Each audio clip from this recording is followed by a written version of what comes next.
ordenança divina para o cântico dos salmos. Então, até aqui, o que nós temos tratado, né, é sobre o louvor no culto público. E já temos falado muita coisa, nós vamos sempre reiterando aqui. Nós ainda não estamos a entrar, por exemplo, na interpretação de Efésios e Colossenses, né, porque entendemos que existem algumas coisas que ainda precisam ser colocadas no devido lugar. Né, porque o nosso tempo é um tempo onde as pessoas não conhecem sobre isso. E você de repente entrar já a introduzir, dizer assim, são os cânticos, são os salmos que devem ser cantados no culto público, então tem que soar estranho por conta do espírito da nossa época, né? Os salmos foram removidos, foram banidos, né, quase que completamente do culto público, então nós precisamos fazer considerações particulares. E hoje nós queremos falar sobre a ordenança divina para os cânticos dos salmos. Por quê? Porque há pessoas que entendem que há uma total liberdade de escolha em relação ao que cantar. Então, se por um lado nós temos aqueles que vão se opor, depois do debate que entrou sobre essa maioria exclusiva, aqueles que vão se opor ferrenhamente sobre o cântico dos salmos exclusivamente no culto público, há também aqueles que entendem que não há nenhuma ordem para cantar salmos. Há esses que defendem isso, há esses que se posicionam dessa maneira que nós não temos nenhuma ordem bíblica, nenhuma ordem divina, nenhuma ordem escriturística para que se cante salmos. Não ainda só exclusivamente, mas mesmo para que se cante. Então, nós precisamos hoje começar por abordar a ideia de que não só temos ordem divina para que se cante salmos, né, e conforme fomos trabalhando nos outros dias, estaremos então argumentando que a ordem divina não é só para que se cante salmos, mas é para que se cante exclusivamente salmos. E, como nós estamos vindo aqui a trabalhar, precisamos recorrer a toda a Escritura, quer o Antigo, quer o Novo Testamento. Então vamos começar por abordar isso essencialmente no Antigo Testamento. Então, quando nós olhamos nas Escrituras, né, e conforme nós já trabalhamos noutros estudos, nós já provamos, nós já argumentamos de que o culto público ele é regulado estritamente pelas Escrituras. Ou seja, nós precisamos de ordem, precisamos buscar nas Escrituras quais são as argumentações bíblicas do que se deve cantar ou de como deve ser o culto público. E nós provamos que pela Escritura nós temos um princípio regulador, um princípio que regula o culto público. E não simplesmente isso, mas também nós já abordamos sobre a natureza dos salmos, nós abordamos sobre o propósito dos salmos e também nós abordamos sobre a inspiração dos salmos. Nós mostramos que a natureza dos salmos é um manual de canção. Nós mostramos que os salmos eles têm um propósito, obviamente, de manifestar essa relação de compromisso, essa relação pactual que Deus tem com o seu povo, quer no Antigo, quer na Nova Aliança. E também nós dizemos que os salmos são inspirados. E os salmos foram inspirados originalmente como canção. Ou seja, os salmos, como escritura profética, ela foi inspirado como canção, como cânticos. Então Deus deu essencialmente os salmos para serem cantados no culto do povo de Deus. Então, nós temos um conjunto de ordem no Antigo Testamento para cantar os salmos. E muitas dessas ordens aparecem, obviamente, como um dever. Vamos aqui considerar alguns textos. Vamos olhar, primariamente, para o texto de 1 Crônicas 16. 1 Crônicas, capítulo 16.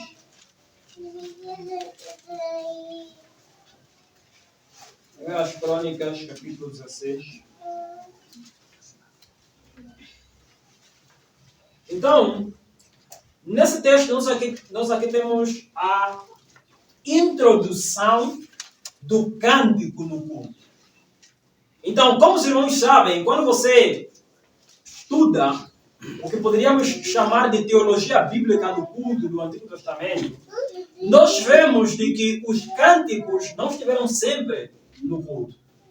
Especialmente no tabernáculo, por exemplo, com Moisés, não tinha cântico, não tinha louvor no culto de lá. Por quê? Porque Deus não havia ordenado cântico. Deus não havia ordenado louvor no culto do tabernáculo com Moisés. E com o decorrer dos tempos, chega uma ocasião em que agora Deus decide, Deus determina, Deus ordena que os cânticos deveriam entrar no seu culto.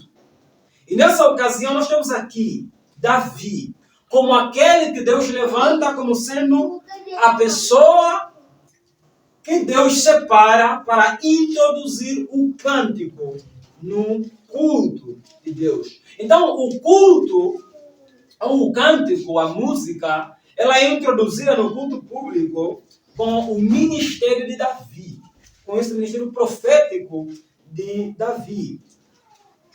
E Davi não simplesmente introduz a música no culto público, mas ele também compõe cânticos pela inspiração divina. Então você tem aqui, essencialmente, dois elementos importantes com Davi. Você tem tanto a introdução da música no culto, quanto também a inspiração como elemento fundamental para a composição de cânticos que deveriam ser introduzidos no culto. Então não era necessariamente alguma coisa deixada à sorte, mas Deus não só ordenou, mas também deu, pela própria inspiração. Então, quando nós olhamos, né, esse capítulo de Primeiras Crônicas, capítulo 16, por exemplo, nós começamos a ver aqui, por exemplo, nos versículos 1 ao 3, ele diz assim: trazendo, pois, a arca de Deus, a puseram no meio da tenda que Davi lhe tinha armado, e ofereceram holocaustos e sacrifícios pacíficos perante Deus. E acabando Davi de oferecer os holocaustos e sacrifícios pacíficos, abençoou o povo em nome do Senhor. E repartiu a todos em Israel, tanto a homens como mulheres, e cada um pão e um bom pedaço de carne e um frasco de vinho. Então, nós temos aqui, né, esse ambiente de culto a ser preparado, obviamente, por Davi. Temos aí o que poderíamos chamar de uma refeição pactual. Mas, nos versículos abaixo, nós temos, especialmente no versículo 4, por exemplo, até ao versículo 7, onde é dito o seguinte: e pus perante a arca do Senhor alguns dos levitas por ministros, e isso para recordarem, louvarem e celebrarem ao Senhor Deus de Israel. Era Asaf o chefe, e Zacarias o segundo, e depois dele Jeiel.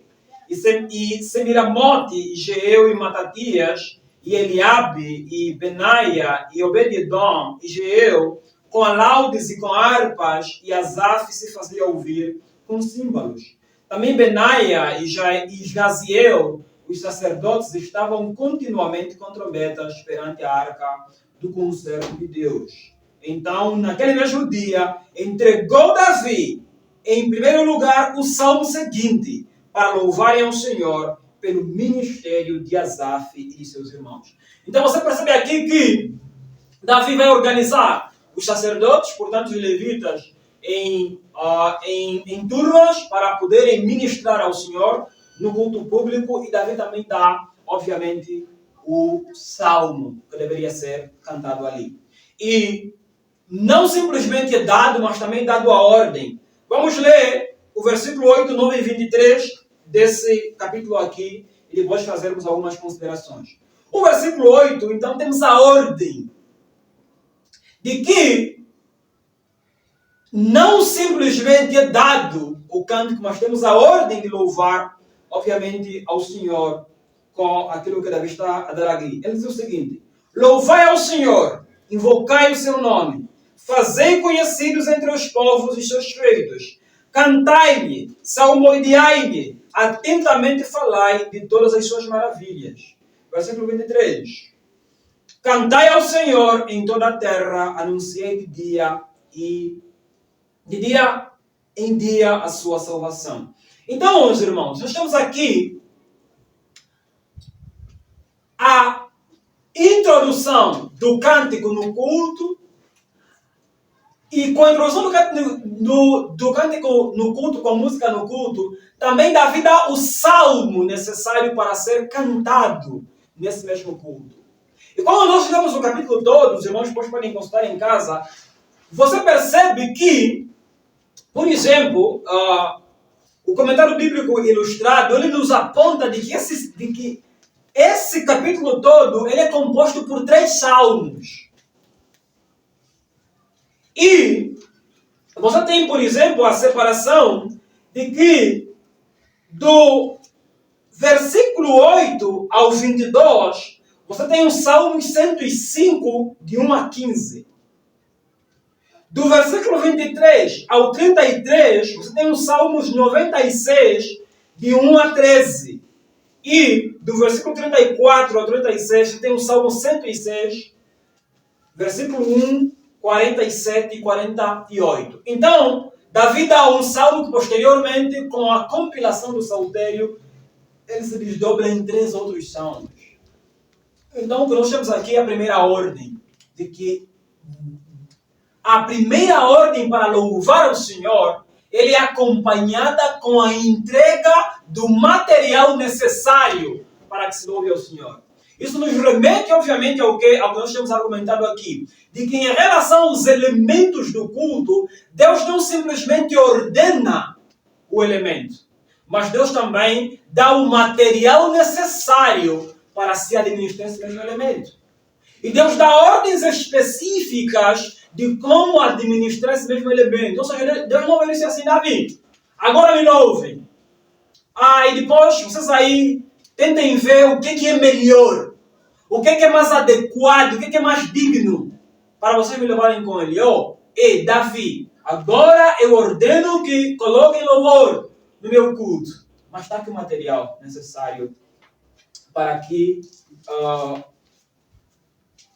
o louvor seja administrado corretamente no meu culto. E aqui nós já sabemos, quando falamos sobre a inspiração dos salmos, de que não há nenhum salmo que foi dado, que foi introduzido no culto, senão os salmos inspirados. Por essa razão que eles estão no cânon, estão nas escrituras. E tudo que está nas escrituras foi inspirado.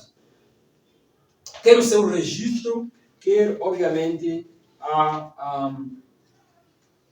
sua dação claramente pelo Senhor. E nós temos isso. E nós já esclarecemos que inspiração não é iluminação. Inspiração não é uma motivação interna que o indivíduo vai ter por si só, porque lhe aconteceu qualquer coisa, não. A inspiração, quando falamos das Escrituras, a inspiração é uma obra especial do Espírito Santo que aconteceu com alguns homens. E depois de a Escritura ter sido registrada completamente, ninguém hoje está sob inspiração nenhuma. Então, por mais belo que seja a canção que alguém compor hoje, não é sob a inspiração que a compõe. Porque a inspiração é uma obra que se só. Então, a mesma lógica então, da ordem de louvar ao Senhor, nós podemos observar ela também nos Salmos 92. No Salmos 92, por exemplo, do versículo 1 ao 4, nós lemos o seguinte, Salmos 92, versículo 1 ao 4. Bom é louvar ao Senhor e cantar louvores ao teu nome, ó Altíssimo. Para de manhã anunciar a tua benignidade e todas as noites a tua fidelidade. Sobre o instrumento de 10 cordas, e sobre o saltério, e sobre a harpa com som solene. Pois tu, Senhor, me alegraste pelos seus feitos. Exultarei nas obras das tuas mãos. Se os irmãos olharem, por exemplo, para o título desse salmo, nós já falamos sobre os títulos, e nós concluímos que os títulos também foram dados por inspiração. Você encontra lá que é o salmo que era cantado no Shabat. Então, o salmo que era cantado no dia do Senhor. Esse salmo era cantado ao dia do Senhor, como os irmãos podem ver no título dele. E Edson e Joyce Marques, eles dizem de que somos convocados a louvar o Senhor. Pois é bom cantar louvores ao nosso Deus, pois isto é prazeroso e o louvor é agradável. A alegria de cantar é resultado da ação graciosa de Deus na vida do povo, o que redunda em um coração agradecido. Por isso, o salmista diz: cantai ao Senhor com ação de graças. Então, cantar é uma obrigação deleitosa. Ou seja, se lá nós temos a ordem para cantar ao Senhor, no Salmos 92 nós temos a ordem não só de cantar ao Senhor, mas cantar com ação de graças. Ou seja, o cântico deve ser algo deleitoso. Deus, ao inspirar os salmos, Deus a inspirar os seus homens para louvarem ao Senhor e dar a eles o material necessário para louvar, Deus imbui ali a ideia de que vocês devem louvar com agradecimento, com graça no coração. Por quê? Porque eu estou bem. Como nós sempre falamos, o culto não é uma cerimônia fúnebre. O culto é uma cerimônia de agradecimento, de regozijo, de contentamento. Então, uma ocasião de expressarmos esse contentamento por aquilo que o Senhor fez para conosco, pelas grandes e maravilhosas obras do Senhor, é no louvor. Então nós precisamos louvar de forma alegre, de forma contundente, de forma graciosa. Eu repito, não se percebe, você está no culto e não quer louvar ao Senhor. E, infelizmente, nós temos sido muito negligentes em relação ao louvor.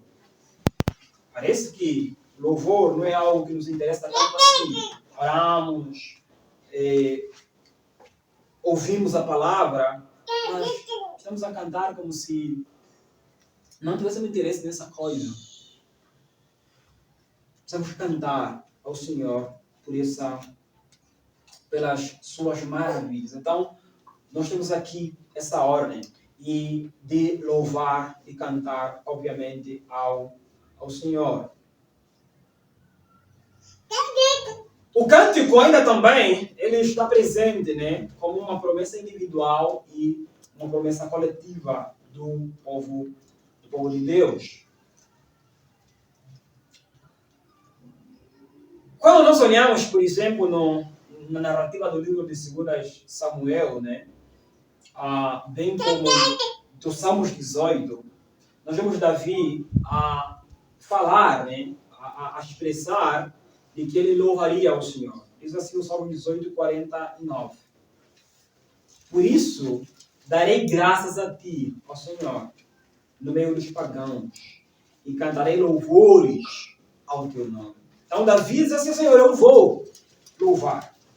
Eu vou dar graças a ti, ó Senhor, e cantarei os louvores ao teu nome.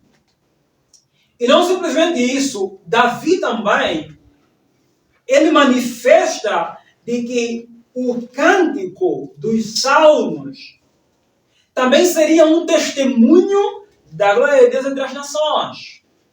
No Salmo 57, 9, ele diz assim: te louvarei ao Senhor entre os povos e cantarei a ti entre as nações. Ou seja, Davi diz que esses mesmos salmos eu louvarei e servirão como testemunho entre as nações. Como nós já falamos de outras vezes. Os salmos, eles não foram só dados para Israel cantá-los. Mas tem nos salmos a conclamação dos gentios cantarem também ao Senhor, salmodiarem também ao Senhor, com aqueles mesmos salmos. Então os salmos não é algo restrito ao povo de Deus no Antigo Testamento. A conversa de que os salmos são inadequados para a igreja do Novo Testamento é uma conversa de quem não compreendeu e não leu bem os próprios salmos. Porque os salmos estão a dizer assim: as nações devem louvar. Isso diz assim: eu te louvarei, ó Senhor, entre os povos. E Davi não está falando que aqui vai proferir uma outra canção que ele vai compor que se adeque às nações. Não. São os mesmos salmos que ele está a louvar ali, que ele irá igualmente cantar entre as nações. Porque os irmãos sabem, e a essa altura deveríamos saber, de que todas as vezes que nós encontramos alguma referência de algum louvor dentro de um salmo, é sobre aquele mesmo salmo que ele está falando ali. É sobre aquele mesmo cântico que ele vai proferir, obviamente, ali. E não simplesmente isso, mas também nós encontramos o testemunho no Salmo 104, a ideia de que a atividade do cântico, a atividade de louvar, ela é de geração a geração. Ela perduraria para todos sempre. Então, cantarei ao Senhor enquanto eu viver, cantarei louvores ao meu Deus enquanto eu tiver o meu ser. Eu acredito o Salmo 104, 33, e também o Salmo 146, eu acho. Então, depois disso, né, dessa consideração sobre cantar, né, então nós temos não só ordens, nós temos não só promessas sobre o cântico, mas também nós temos, obviamente, o testemunho da prática do povo de Deus. Ou seja, o povo de Deus fez isso. Louvou o Senhor, cantou o Senhor com os salmos de Davi, de Asaf e de outros. Quando os irmãos olharem, vamos ali abrir 2 Crônicas 5:13. 2 Crônicas 5:13.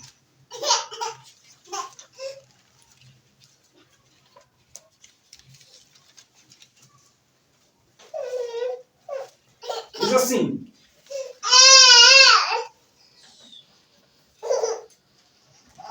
e aconteceu que, quando eles uniformemente tocavam as trombetas e cantavam para fazerem ouvir uma só voz, bendizendo e louvando ao Senhor, e levantando eles a voz com trombetas, símbolos e outros instrumentos musicais, e louvando ao Senhor, dizendo, porque Ele é bom, porque a sua benignidade dura para sempre. Então a casa se encheu de uma nuvem, a saber, a casa do Senhor. Então nós temos um ambiente de culto público. O povo a louvar ao Senhor com os salmos. E a casa do Senhor encheu, ou seja, e a nuvem, a glória do Senhor encheu a casa do Senhor. Aqui nós temos então o exemplo do povo de Deus a louvar ao Senhor com o material dado pelo próprio Senhor no seu próprio culto. E em resposta a isso, o Senhor enche com a sua glória aquele mesmo lugar. E eu repito aquilo que nós temos falado sempre. O que vai verdadeiramente abençoar o nosso culto não é o quão bem nos sentimos em fazer alguma coisa. O que vai verdadeiramente abençoar o nosso culto é quando o que nós fizemos é o que agrada a Deus. Isso é o que vai abençoar o nosso culto. Ou seja, nós podemos nos sentir bem, à vontade, podemos ter paz interior, e se o Senhor não ordenou aquela coisa, é como que correr contra o vento. É plantar em algo que não vai produzir. Então, a essência da adoração verdadeira não é a sinceridade. A essência da adoração verdadeira é a fidelidade ao Senhor. É a fidelidade ao que o Senhor ordenou. E depois é que vem a nossa conformação interna. O nosso desejo interno de fazer de bom grado aquilo que Deus ordenou. E dentro dessa ordem, então, do Antigo Testamento, sobre louvar ao Senhor, cantar ao Senhor, nós temos então também a própria ideia de cantar ao Senhor, do ensino de cantar ao Senhor como sendo uma forma futura, uma promessa futura que toda a terra continuaria a fazer para com o Senhor. E se olharmos, por exemplo, para o Salmo 66, 4, diz o seguinte, o Salmo 66, 4. Toda a terra te adorará e cantará a ti, e eles cantarão o teu nome. Selá. Então, nós temos aí Então, nós temos aqui, e o que nós temos aqui nesses salmos, né, é que esse salmo está a falar a respeito da promessa de salvação dos gentios. Que chegaria uma ocasião que os gentios se uniriam a Israel na adoração ao Senhor por meio das canções que o Senhor deu a Israel. Ou seja, no salmo aqui você não tem a ideia de que lá haverão outras canções que se adequarão à realidade. Porque quando você olha, por exemplo, para Efésios 2, não é Israel que uniu-se aos gentios. Foram os gentios que uniram-se a Israel. As leis não foram dadas outras leis. Pelo contrário, a revelação que continuou é confirmação e cumprimento das leis dadas a Israel. Da profecia dada a Israel. Então Paulo em Efésios é muito claro. Vocês que estavam longe foram aproximados. Efésios 2. Vocês que eram estranhos às promessas, agora também são participantes dessas promessas. Ou seja, um novo povo foi criado, um novo homem foi criado, mas esse novo homem não foi criado com novas regras, assim na sua essência. As regras ali que foram criadas são regras que na verdade foram já prometidas lá, que um dia chegaria essa ocasião. Então o Salmo 66:4 diz assim, olha, vai chegar essa ocasião em que toda a terra se juntará a Israel para proferir, para adorar, para cantar ao Senhor com as canções que Israel cantava. Com as canções que o Senhor deu ao seu povo por inspiração profética. E essa é o material que Deus deu para o seu próprio culto. Então, nós temos isso, meus irmãos.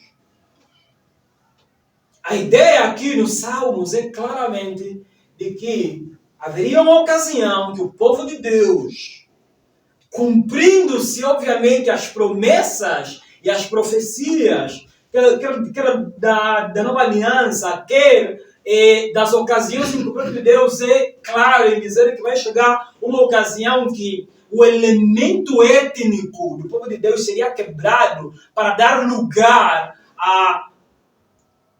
a multiforme graça de Deus que abrangeria todas as nações para formar um único povo. Você não tem nenhuma referência de que outras canções seriam dadas para que esse povo juntamente louvasse ao Senhor, senão com aquelas mesmas canções que Deus já havia dado. Então, acrescido a isso, meus irmãos, é de que os salmos foram dados como um livro de louvor. Então, acredito a tudo que nós falamos, ou seja, Deus ordenou cantar, Deus mandou cantar, e ao Deus ter mandado cantar, Deus fez o quê?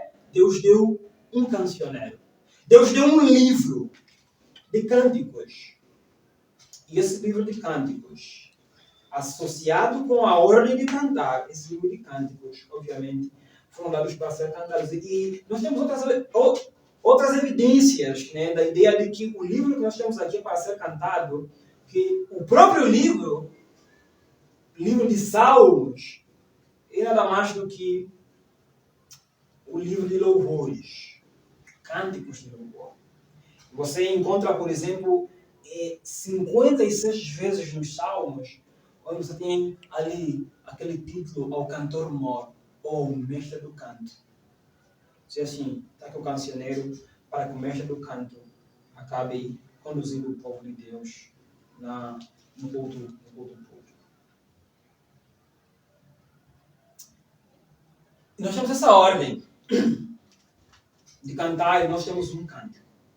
Mas muita gente tem argumentado de que os salmos podem ou não ser cantados por nós.